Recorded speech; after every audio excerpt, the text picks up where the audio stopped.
any kind of transitional part, even being a parent.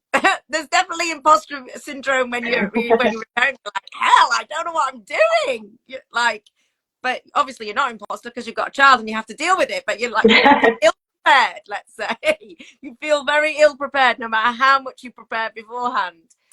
Being aware of that and being okay with that. That you know, it's not got to be perfect, and that doing something, each little step is a step in the right direction. So I've got a little list of ways, if you're suffering from imposter syndrome in whatever situation you're in. So some tips are, you know, this is your calling. You know, your purpose is going to pull you along. So that imposter syndrome should go away with, you know, with the embodiment. Yeah, with time. Yeah.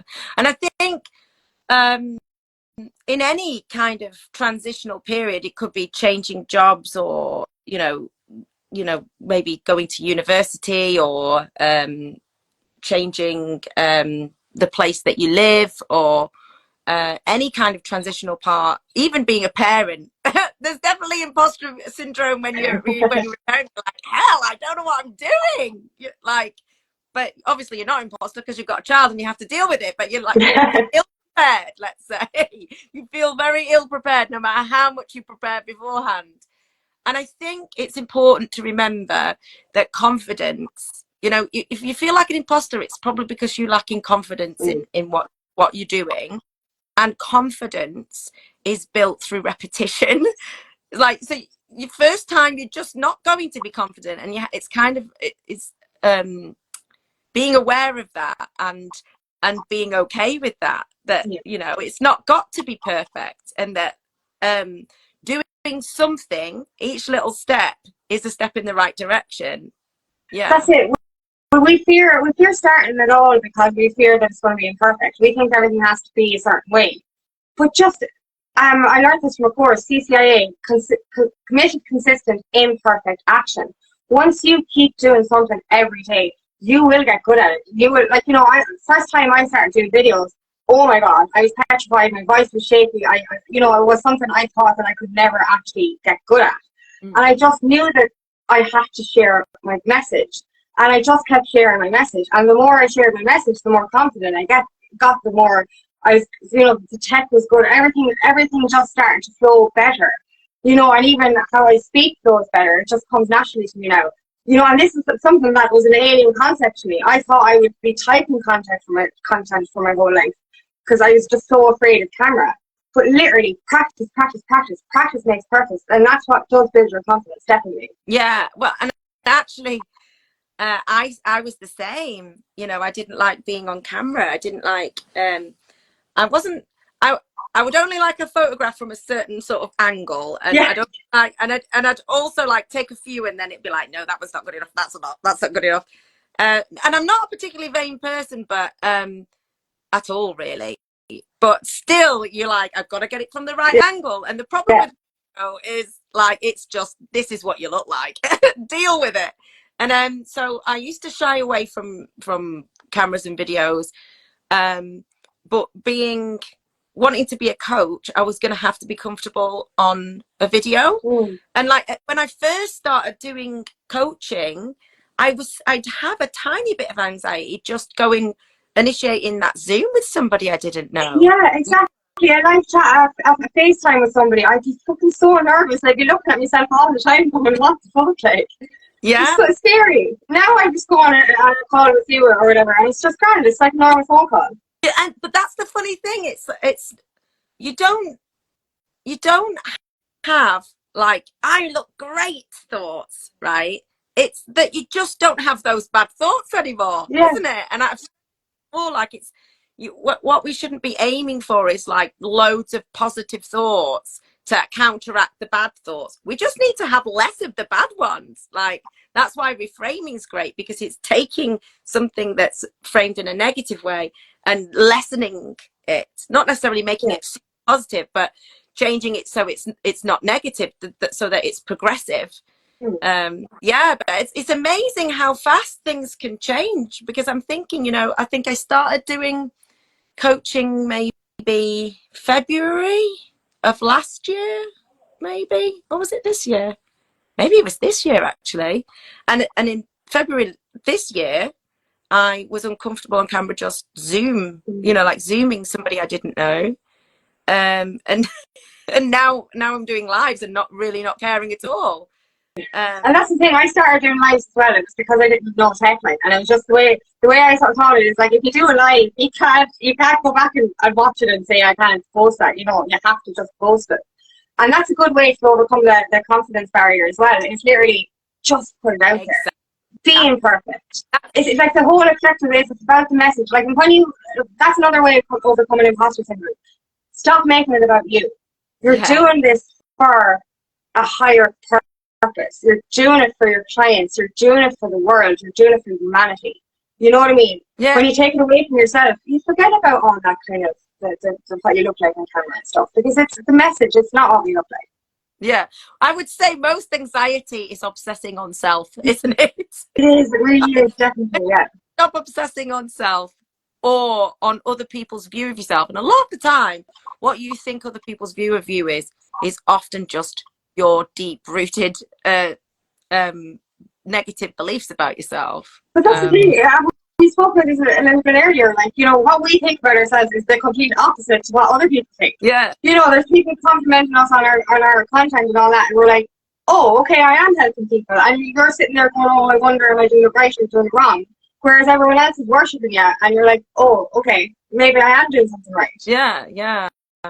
And I think it's really a good point what you said about, I remember, because actually when we first started working together, and I was saying about being nervous about being on camera, and I think it was you that said that you should just start filming yourself and just and looking at it. Just filming yourself regularly to get used to seeing your face on a video, which I did do. But what I found that was helping. I was starting to not obsess about my nose being bent so much, like, because that's what you do. You just focus in on the thing that you don't like, or I'd focus in on, I don't know, that I didn't like the sound of my voice because it sounds different on a video than it does. Yeah, I used to hate the sound of my voice, and people complimented me on it, and I'm like, really? Yeah. It's like, is that what I sound like? And it did lessen, but the ultimate best thing was just doing a live. Yeah.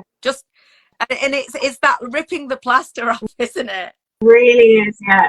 Just go for it, like, yeah. Because the reason I did live initially is because Facebook cut my video short, or it was Instagram or something. I had no clue of tech, and I just went live on Facebook randomly, and I didn't care. I, like, literally before I had a ring light, my phone was down here, so my lazy eye was in, so one eye was like this and one eye was like this, so I just started imperfect, and it just built my confidence from there. Like. Yeah, and that's it. Start imperfect. Yeah, the only way out of fear is through it. So the only way out of imposter syndrome really is through it. Definitely. Yeah, through it. Yeah, definitely. That thing that you're avoiding. The magic is in the thing that you're avoiding. That's it. That's the thing. We get such anxiety and trepidation about doing a certain thing, right? Such fear. We could last weeks or months around it. Then we do it and we enjoy it so much. We're like, what was I afraid of? Yeah. And sometimes it's just like the live thing. Literally, it took one, and then I was fine. Like, no looking back. And even on that first one, I didn't feel that.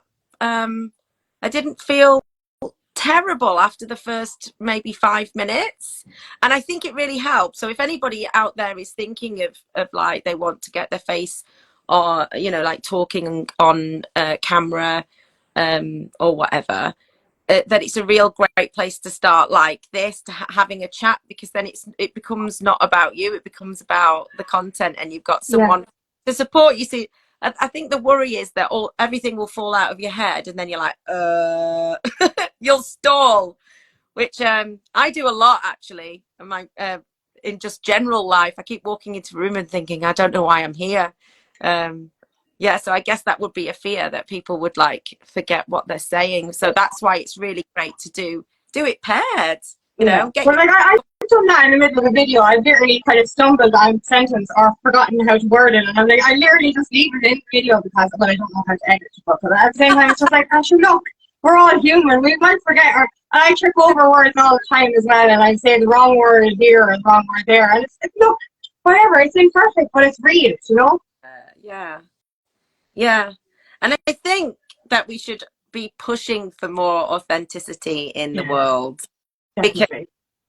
having everything polished and perfect and changed by AI and edited in a certain way is has unrealistic expectations on life in general. I think it's really, I think that causes imposter syndrome as well, you know, that keeping up with the Joneses. And so Yeah, people superficially do things because they think that's how you show up to the world. You know, if I'm worthy, this is what it looks like, when worth comes from within, doesn't it? definitely. Yeah. Yeah. Yeah. But that's the thing with, like, you know, a lot of the time we watch videos of the people who are at the top and they're shiny and they're perfect and they're polished, and that's beautiful, that's fine. But at least, you know, we've been guided to become, we're not the gurus, we're the guides. Yeah. So, you know, we only need to be one step ahead, but it's nice to see somebody real, you know, because then we're actually saying, okay, this person is going through it or has gone through it. Maybe I can do the same. You know, when we don't see the polished outcome just yet, we're like, the person is on the journey. Maybe I can follow along. It gives people, I think, more hope when they see something real. Yeah, it's not too far out of reach for them, is it? Yeah. Yeah, that having that realness, definitely. Yeah. Yeah. Let's have a look. So I've got a little list of ways, if you're suffering from imposter syndrome in whatever situation you're in. So some tips are awareness and acceptance. So we talk about this a lot whenever we're talking about mindset generally, that like awareness is half of the, if you're aware of it, it's half fixed already, isn't it? You Yeah. know, and you can be very aware of things and not dealing with them and not accepting them. So it's not the complete cure, but it's certainly halfway there if you're Sure. aware of it. um, Reframing. So reframing is where you take an existing thought or language pattern and you change it to take the negative Mm. connotation off it or to make it more progressive. So for example, I instead of saying I'm having a terrible day, I would say I've had some challenges today, Yeah. but I'm getting better, or I'm you know, I'm showing that I'm resilient, or I'm testing my resilience. You know, it's changing it so it's progressive, so you feel better about it. Yeah.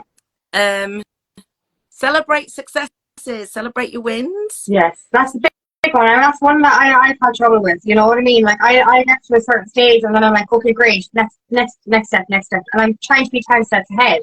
And I'm like, Angela, congratulate yourself. You're actually coming so far. Just, you're winning. Don't be in such a rush to the next step. Relax and actually just celebrate you for a second. Like, and that actually helps to push you forward a lot quicker as well. Yeah, and I think that's why journaling can be a great thing, because just like this conversation, you know, I've not thought about um what things were like right at the beginning of when I was learning coaching, and it's not even that long ago. What, February, second month? So what? It's only 9 months ago. But how far I've come in that 9 months, and often, unless you're having some kind of conversation or a reason to remember, hold on, this is where I used to be, and this is where I am now, you don't realize how much you've progressed. So journaling your achievements is a great thing. Also, this is something that I got from Women's Aid, is if you have a very negative view of yourself, and actually, you know, people can say some really nice things, but then they might have some feedback that's constructive, And the only thing that you hear and remember is that constructive criticism. And you can end up living in like a negative world where you're like, oh, they said this. But it's like, but they said, you know, these three really nice things too. So another journaling technique, if you've got imposter syndrome or not very good at celebrating your achievements, is to collect nice things that people say.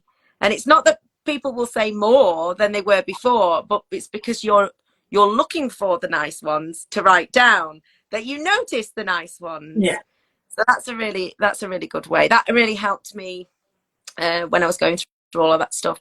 Gratitude diary, and I can't remember what I called it, but it was like journaling, a positive journal where I collected positive comments that other people had said about me so that I could focus on that. So that was really nice. But yeah, and as you said there, like remembering where you were a year ago is really good. Like, 'cause when I had my relapse, so my main healing was early 2023 onwards. So I can actually start, even 6 months ago, I remember how I felt and how weak I was in certain areas. A year ago, how low I was and how I am now. And I'm like, no matter what, even just forget about the external reality for a minute, how you feel within yourself compared to 6 months ago, a year ago, 2 years ago.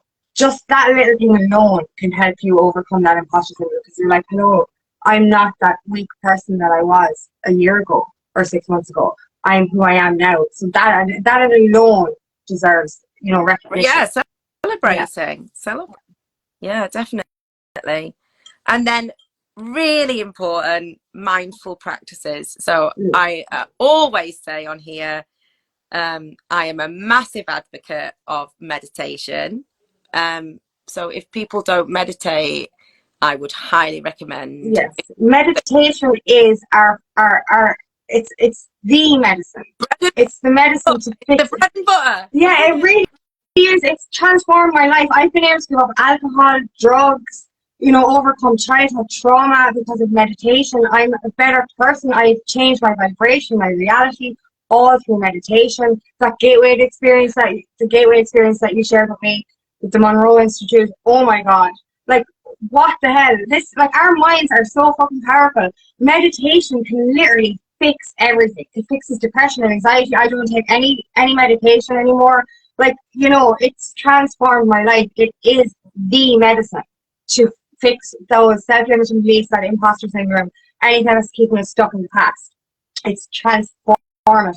And I'm blue in the face telling people to meditate, and it's just it's the miracle cure. It really is. People don't get it, do they? I think, and it almost seems too simple, doesn't it? All you have to do is be in your body, observe your thoughts. That's why it's so important, because what I didn't realize for most of my life is that I did think I was my thoughts. There was no space between me and my thoughts. I just took on my thoughts as that being me. And regular meditation, makes you super detached from your thoughts. You're so aware that they are not you. They are just thoughts, like little, clouds or balloons or whatever. They pop up, and you're like, my brain these days is a very kind place to me, to be honest. But it definitely wasn't, even just a few years ago. And going back to my teens, it was a very hostile place to be. I spent most of my time in it, and that's what depression is, I think. Social anxiety is spending all your time in your head thinking everybody's thinking about you. It's so egotistical. A lot of it, it's everything's about me. And no one cares. Everyone is too busy with their own lives. There's no one actually paying attention, Yeah, but it's so powerful, meditation. For those, people are like, I can't quiet my mind, I can't release certain thoughts. When I first started doing meditation, I couldn't relax the mind at all. So I started doing reprogramming meditations while I slept. So you literally press play and go to sleep. these meditations helped me to rewire my brain so that I was then able to do mindful meditation, you know, and actually shut down my thoughts. So if anyone is scared to meditate or can't relax the mind, look for sleep meditation or subliminals, binaural beats on YouTube. You literally press play and go to sleep. This will work for you unconsciously until you're ready then to actually do, you know, quieten those thoughts. Yeah, and there's like you mentioned, binaural beats is another one, because I struggled myself with meditation. I could only I could only do meditations that were quite heavily guided because if I didn't have something to concentrate on, if I wasn't told to concentrate on my breathing or to feel the temperature of my feet or whatever, if I didn't have that, then I would be back in my head. And there's certainly a place. I think that guided meditations are very good, but I also think that the most powerful is being able to be in silent, well, not silence because I use binaural beats, but in periods of nothing, of just being, where you're not even being supposed to, and you know, you're not being guided through it, but you're not really coming up with any thoughts yourself. And it's very, very, very hard to explain what that is, because it's kind of, it's not a nothingness. It's But so peaceful, isn't it? it's It's a so, calm serenity. yeah. And so I was doing the gateway meditation, and I got to, there's the ones on Focus 15, I think it's wave 5 or something, and there's one where it's largely nobody, you know, you're not really being guided and you're just kind of exploring. And I just fell in love so much with that feeling of pure tranquility, Yeah. that that's when I was doing two, like, I think the 35-40 minutes meditations a day. And I remember whenever, like, in the meditation it'd be you would coming back to focus 10, and I'm like, I've got to show gratitude, which is, I love to show gratitude because I know how powerful that is, but I'm always like, it's over. I don't want to come back. I'm just like, how are they floating? So I